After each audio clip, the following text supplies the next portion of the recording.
Mga kaagoy, nag-ihaw tayo ng malaking tuna. Sobrang nakakamiss rin kasing uminom ngayon. Kaya ito ang magiging pulutan natin ngayong araw na to. Sobrang malinamnam itong tunang nabili ko. Umabot sa halagang 700.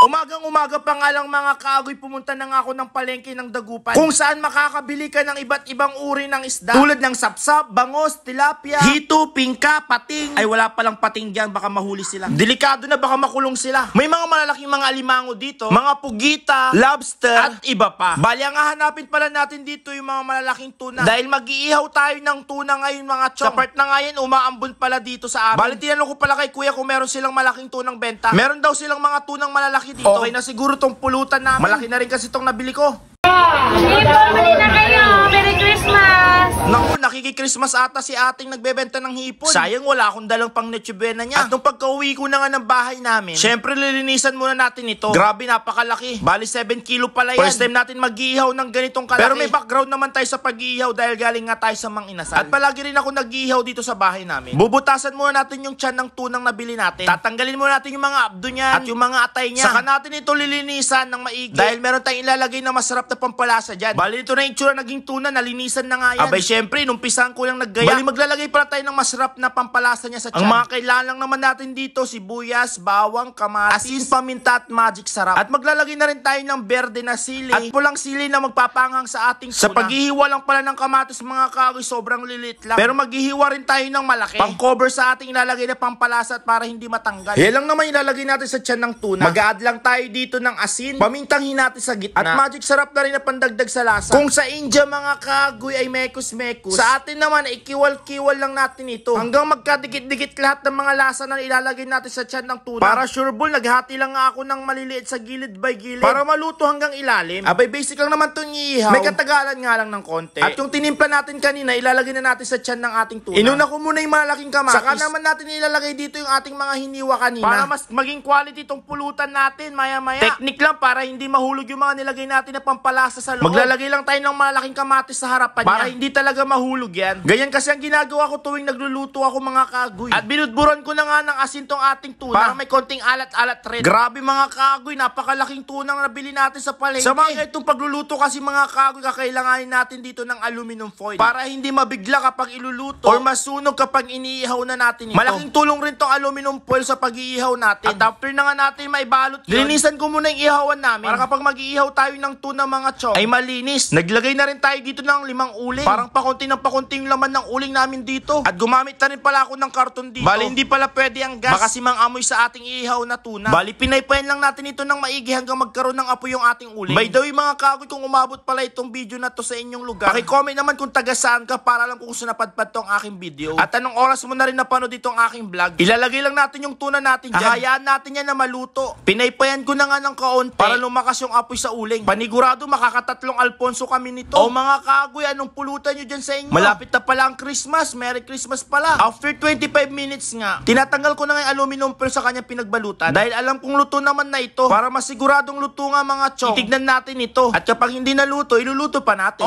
Shem, perfect na perfect yung pagkakaihaw natin dito sa ating tuna. Yumminess ang pulutan namin ngayong araw na to.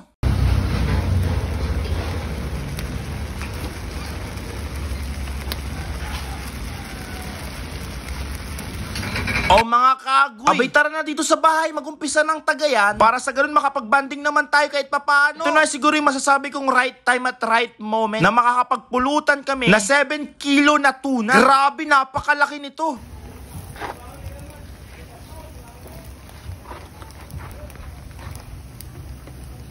Ay na, apakasarap naman ng pagkakaluto natin. Hindi ko na ito patatagalin, ganito na magiging setup natin. Basta merong Alfonso at sausawan ng toyo mansi, talagang mapapamura ka sa ganitong setup. Ang solid ng ating pulutan. O sige na nga, hanggang dito na lang muna. Maraming salamat sa panonood. Makikipagwalwalan pa ako. Agoy!